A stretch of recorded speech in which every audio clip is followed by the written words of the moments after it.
चलो पहला क्वेश्चन देखते हैं हम लोग, क्रिटिकल एंगल किसे के पहले पहला क्वेश्चन देखो, पहले समझना इस डायग्राम को, जैसे ही तुम लोग समझ लेंगे फिर उधर कुछ नहीं है। ध्यान देखो, पहला हमारा जो कंसेप्ट आता है वो आता है कुल आंतरिक परावर्तन।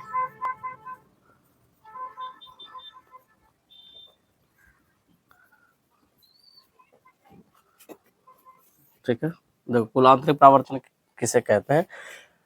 इसको समझने से पहले हम लोग क्या करते हैं, पहला डायग्राम को समझ लेते हैं आराम से अच्छा से। देखो यहाँ एक सतह लिए, या ऐसा सतह हुआ जो कि इस दो माध्यम में इसको बांट करके रख दिया।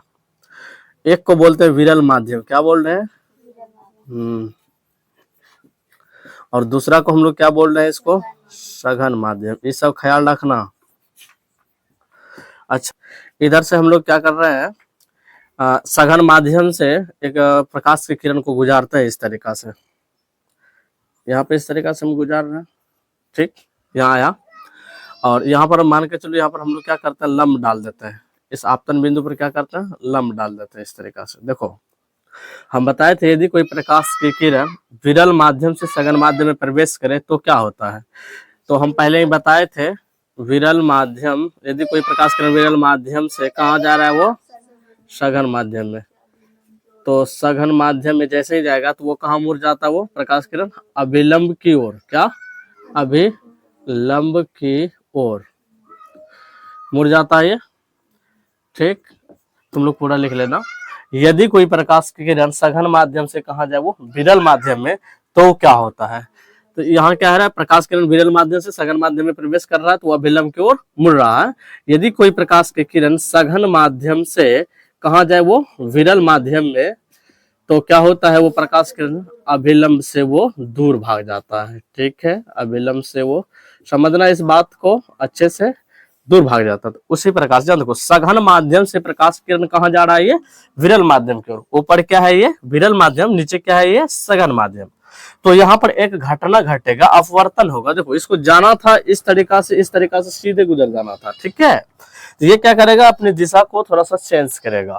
तो देखो सघन से जब विरल में जाता है, सघन से विरल माध्यम में प्रकाश किरण प्रवेश कर रहा है, तो अभिलंब से क्या होगा, ये दूर भाग जाएगा। तो ये अब इधर ना जाकर के ये क्या हो जाएगा, इस तरीका से ये मुड़ जाएगा। ठीक है, ये हो जाएगा अपवर्तन कोण, और ये क्या हो जाएगा, ये आपतन कोण। ठीक है, हम लोग क्या करते हैं, एक किरण और गुजारते हैं इस तरीका से, गुजार लिए, इसको जाना था इस तरीका से, इधर ना जाकर के विलंब से थोड़ा सा क्या हो जाएगा, क्यों, चूंकि ये जो है ना विरल माध्यम, ये सघन माध्यम से विरल माध्यम में जा रहा है, तो अब ये क्या हो जाएगा, इस तरीका से प्रकाश किरण मुड़ जाएगा। क्लियर। अच्छा, ये क्या हो जाएगा, फिर ये अपवर्तन कोण हो जाएगा, ये सॉरी ये आपतन कोण हो जाएगा, ये क्या हो जाएगा, ये अपवर्तन कोण हो जाएगा। समझा रहे ना। अगला क्या करते हैं हम लोग, एक प्रकाश की किरण और लेते हैं इस तरीका से, ले लिए इस तरीका से, सघन से कहा जा रहा है, विरल की ओर। अब ये क्या होगा, इसको जाना था इस तरीके से, इधर ना जाकर क्या होगा, ये अभिलंब से थोड़ा सा दूर भागेगा, यह सतह के क्या हो जाएगा, यह समांतर हो जाएगा। तो ये पूरा का पूरा ये हो गया, ये हो गया अपवर्तन कोण। क्या हो गया, ये अपवर्तन कोण। और ये जो हो गया, ये क्या हो गया, यह आपतन कोण। ठीक है, तो यहाँ पर देखो, यह जो आपकी बार वाला जो ये हमने किया है, यहाँ से जैसे सघन से विरल में प्रकाश किरण जा रहा था, तो यहाँ पर अपवर्तन हुआ और वह सतह के क्या हो गया, वो समांतर हो गया। सतह के क्या हो गया, वो समांतर हो गया। मतलब हम लोगों को एक चीज पता होता है, यदि कोई आपतन कोण का मान अपवर्तन के बाद वो सतह के समांतर हो जाए तो उसे हम लोग क्या कहते हैं, क्रिटिकल एंगल। क्या कहते हैं, यहाँ पर ये बनेगा क्रिटिकल, ये आपतन कोण ना रह करके ये हो जाएगा क्रिटिकल एंगल। तो अब यहां से लेकर के यहाँ जो बनेगा, ये क्रिटिकल एंगल बन जाएगा। क्या बन जाएगा, ये क्रिटिकल एंगल बन जाएगा। बस इसको हम लोग क्या कहते हैं, क्रिटिकल एंगल। क्रिटिकल एंगल का डेफिनेशन मालूम हो गया, जैसे हम अभी तुरंत बताएं कि आपतन कोण का वह मान जो अपवर्तन कोण क्या जो सतह के वो समांतर हो जाए, उसे क्या कहते हैं हम लोग, क्रिटिकल एंगल कहते हैं। अर्थात इसको ऐसे डेफिनेशन देंगे, आपतन कोण का वह मान जो अपवर्तन होने के बाद वो 90 डिग्री का हो जाए। कितना हो जाए, वो 90 डिग्री का हो जाए, तो वो क्या कहलाता, वो क्रिटिकल एंगल कहलाता। क्या कहलाता, वो क्रिटिकल एंगल। यहां तक किसी को समझ में प्रॉब्लम नहीं ना है, समझिए। क्रिटिकल एंगल किसे कहते हैं, मतलब अपवर्तन कोण का मान ये अपवर्तन के बाद वो क्या हो जाए, वो 90 डिग्री का हो जाए। कितना डिग्री का हो जाए, वो 90 डिग्री का हो जाए, उसे हम लोग क्या कहते हैं, क्रिटिकल एंगल कहते हैं। ठीक है। या तो ऐसे भी डिफिनेशन दे सकती है, आपतन कोण का वह मान जो अपवर्तन के बाद वो सतह के समांतर हो जाए उसे क्या कहते हैं हम लोग, ये क्रिटिकल एंगल कहते हैं। यहाँ तक किसी को दिक्कत नहीं है ना। जैसे ही समझ में आ गया, अब हम लोग समझते हैं कुल आंतरिक परावर्तन किसे कहते हैं। इसको हम रफ कर रहे हैं। क्रिटिकल एंगल का डेफिनेशन दे देंगे, आपतन कोण का वह मान जो अपवर्तन के बाद वह सतह के समांतर हो जाए या तो 90 डिग्री का हो जाए उसे क्या कहते हैं, या तो क्या कहते हैं, या तो आपतन ये अपवर्तन कोण का मान 90 डिग्री का हो जाए उसे क्या कहते हैं हम लोग, ये क्रिटिकल एंगल कहते हैं। बस क्रिटिकल एंगल हम लोग समझ लिए। अब आगे देखो हम लोग क्या करने वाले हैं, ठीक है। अब हम लोग जानेंगे, मेन इंपोर्टेंट आता है कुल आंतरिक परावर्तन। कुल आंतरिक परावर्तन पढ़ने का मोहब्बत क्यों आ गया, क्योंकि हम लोग इंद्रधनुष का जो निर्माण देखते हैं ना, जो होता है उसमें कुल आंतरिक परावर्तन ही होता है। क्या होता है उसमें, कुल आंतरिक परावर्तन। इसलिए कुल आंतरिक परावर्तन को पढ़ाना जरूरी होता है। तो कुल आंतरिक परावर्तन किसे कहते हैं, तो ध्यान से देखो, इसमें भी वही सेम सिचुएशन होता है। यहाँ पर एक सतह लिए, ऐसा सतह लिए जो इसको दो माध्यम में बांट दिया। ध्यान देखो लो, इसको हम लोग बोलते हैं सॉरी, इसको बोलते हैं, ये हवा है, इसको बोलते हैं विरल माध्यम। क्या बोल रहे हैं इसको, विरल माध्यम। और एक हो गई यहाँ पर क्या, सघन माध्यम। ख्याल रखना अच्छे से, यदि एक बार डायग्राम को समझ लेना, मेरे ख्याल से किसी को पढ़ा देंगे। क्लियर यहाँ तक होगी। अब अगला देखते हैं हम लोग, यहाँ पर क्या करते हैं, एक प्रकाश की किरण लेते हैं, यानी सघन से विरल में प्रवेश करवाते हैं इस तरीका से। यहाँ से ये सघन माध्यम था, ये विरल माध्यम। सघन से कहाँ जा रहा है ये, हाँ, तो यहाँ पर क्या होगा, यहाँ पर आपतन बिंदु जो है, यहाँ पर जो आपतित किरण आ रही है, तो यहाँ पर आपतन बिंदु होगा। इस पे एक हम लंब डालते हैं, क्या डालते हैं, इस पे लंब डालते हैं यहाँ पर इस तरीका से। अब देखो, इस किरण को जाना किधर था, इधर था, जाना था, इधर ना जाएगा वो, क्योंकि इसका एक नियम होता है, यदि कोई प्रकाश किरण सघन माध्यम से विरल माध्यम में प्रवेश करता है तो वह विलंब से थोड़ा सा क्या आता है, वो दूर भाग जाता है। इस प्रकार से क्या हो जाएगा, ये दूर भाग जाएगा, ऐसे चला गया। दूसरी कंडीशन हमने क्या किया, एक प्रकाश किरण और लिए, ठीक है। अच्छा, इसको जाना था इस तरीका से, इधर ना जाकर के वह क्या हो जाएगा, वो सतह के वो समांतर हो जाएगा। क्या हो जाएगा, वो सतह के समांतर हो जाएगा। तो यहाँ पर जो बन रहा है, या तो क्रिटिकल एंगल बना, जो सतह के समांतर हो जाता है अपवर्तन होने के बाद, वह क्या हो जाता है, क्रिटिकल एंगल बन जाता है। हमने क्या किया, एक प्रकाश की किरण को और हम यहाँ से क्या किया, हमने इस तरीका से यहाँ से गुजार दिए इस तरीका से, ठीक है। तो इसको जाना था इस तरीका से, इधर ना जाकर के अब क्या होगा, वो अभिलंब सरस दूर भाग जाएगा। ये क्या होगा, फिर इसी माध्यम में ये लौट जाएगा। बस इसी घटना को हम लोग क्या कहते हैं, कुल आंतरिक परावर्तन कहते हैं। देखो, जिस माध्यम से प्रकाश की किरण जा रहा था वह अपवर्तन होने के बाद पुनः उसी माध्यम में लौट गया, तो ऐसी घटना को हम लोग क्या कहते हैं, कुल आंतरिक परावर्तन कहते हैं। मतलब जिस माध्यम से प्रकाश किरण जा रहा था, यानी सघन से जा रहा था, या अपवर्तन हुआ और अपवर्तन होने के बाद वह किरण पुनः सघन माध्यम में ही लौट गया, नीचे से गया था नीचे ही चला गया, तो इसलिए इसको कहते हैं कुल आंतरिक परावर्तन। मतलब अंदर अंदर इसका परावर्तन हो गया, बदल गया ना, इधर से जा रहा था इधर से इधर चला गया, तो यह हुआ कुल आंतरिक परावर्तन। एक किरण ना होकर कई किरण है, इसमें हम लोग क्या किए, परावर्तन मतलब अपवर्तन करवाए। अपवर्तन करवाने के बाद एक समय ऐसा आया कि जिधर से प्रकाश की किरण जा रहा था, अपवर्तन होने के बाद फिर इसी माध्यम में लौट गया, तो इस घटना को हम लोग क्या कहते हैं, कुल आंतरिक परावर्तन कहते हैं। कोई दिक्कत, तो इसका डेफिनेशन ऐसे देखें, जो अपवर्तन कोण का मान वो क्या हो जाए, वो परावर्तन कोण के बराबर हो जाए, उसे क्या कहते हैं हम लोग, ये कुल आंतरिक परावर्तन कहते हैं। तो एक चीज और हमेशा इसमें ध्यान देना, कुल आंतरिक परावर्तन में हमेशा हम लोग प्रकाश किरण को सघन माध्यम से कहां गुजारता है, विरल माध्यम की ओर गुजारता है। हमेशा देख रहे हैं ना, सघन माध्यम से कहां लेकर के जा रहे थे, विरल माध्यम। इसको नोट बना करके लिख लेना कि मतलब कुल आंतरिक परावर्तन में हमेशा प्रकाश किरण को सघन माध्यम से कहां लेकर के जाते हैं, इसको विरल माध्यम में लेकर के जाते हैं। ये सब चीज याद रखना, ऐसा करेंगे तभी कुल आंतरिक परावर्तन की घटना होगा। समझा गए ना। अब इसको हम क्या कर रहे हैं, रफ कर रहे हैं। अब अगला टॉपिक देखते हैं हमारा क्या है। ये जो अब होगा, ये मोस्ट इंपोर्टेंट होगा क्या, इंद्रधनुष का निर्माण। ध्यान देखो, इंद्रधनुष का निर्माण कैसे होती है, इंद्रधनुष का निर्माण। ध्यान से देखो, इंद्रधनुष का निर्माण जानने से पहले हम लोग एक चीज जान लेते हैं। हम लोग ये जानते हैं वायुमंडलीय किसे कहते हैं। मतलब पृथ्वी की सतह से लेकर के वहां तक जहां तक हवा पाया जाता है उसे क्या कहते हैं, वायुमंडलीय कहते हैं। इस चीज को ध्यान देना, पृथ्वी की सतह से लेकर के वहां तक की मान जहां तक क्या पाया जा रहा है, वो हवा पाया जा रहा है, उसे क्या कहते हैं हम लोग, वायुमंडलीय कहते हैं। और यह जो वायुमंडलीय देख रही है, इस वायुमंडलीय में ना जाने कितना धूल कण बारिश की बूंदे गैस वगैरह सब इसमें क्या होता है, ये फंसे हुए रहता है। किसमें? इस वायुमंडलीय में।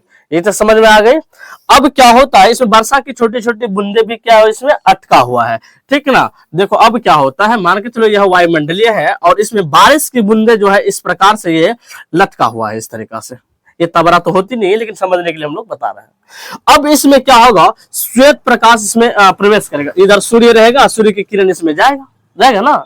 जैसे इसमें श्वेत प्रकाश की किरण जाएगा, इस तरीका से आया सूर्य पर लिखे।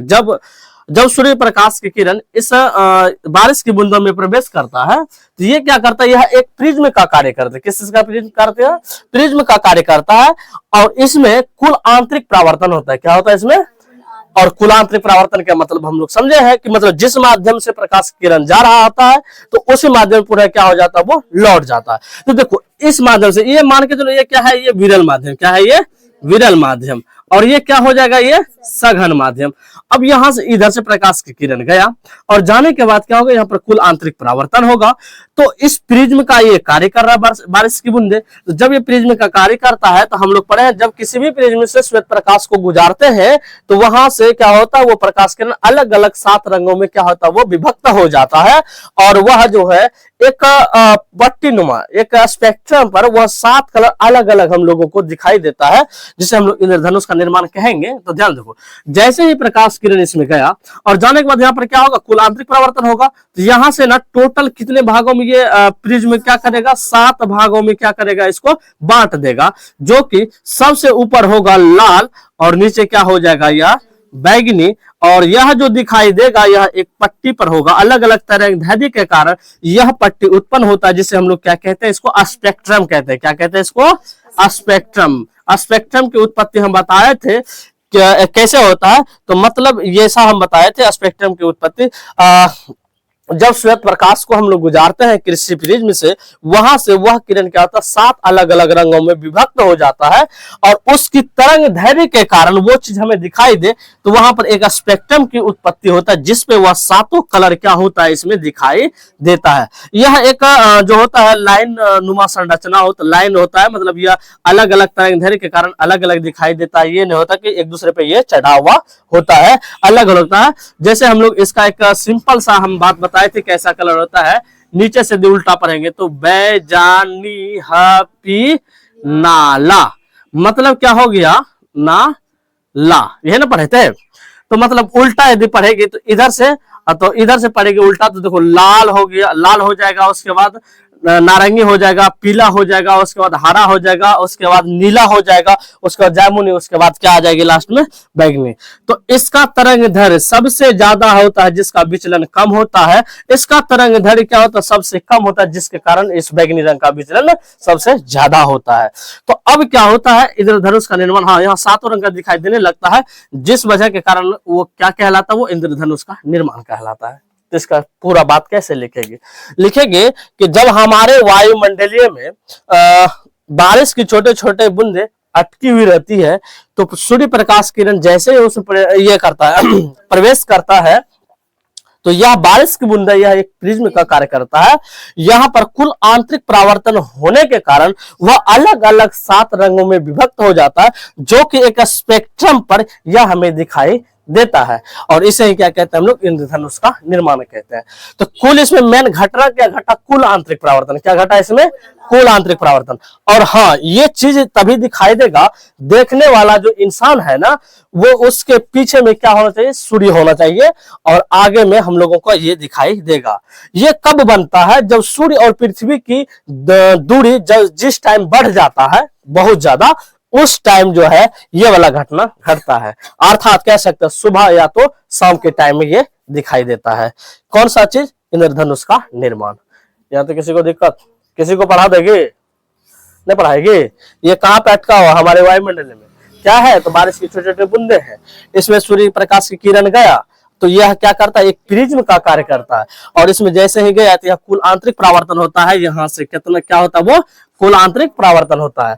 कुल आंतरिक परावर्तन होने के बाद यह जो श्वेत प्रकाश था, कैसा प्रकाश है ये, श्वेत प्रकाश, यह अलग अलग 7 रंगों में विभक्त हो जाता है, जो कि एक स्पेक्ट्रम पर क्या होता है, ये दिखाई देता है।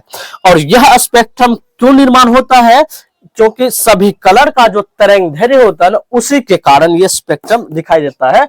और इसको कह सकते हैं एक पर्दा भी, पट्टी भी कह सकते हैं ना इसको, इसी पर ये चीज दिखाई देता है। और इसमें बातें लिखना है, ये जो होता है इंसान यानी दृश्य देखने वाला का जो होना चाहिए, सूर्य का होना चाहिए पीठ के ओर होना चाहिए, पीछे होना चाहिए, तब जाकर के आके ये इंद्रधनुष दिखाई देता है। कोई दिक्कत यहाँ तक नहीं है, इस चीज को मिटा रहा है। और अब अगला देखते हैं हमारा क्या है।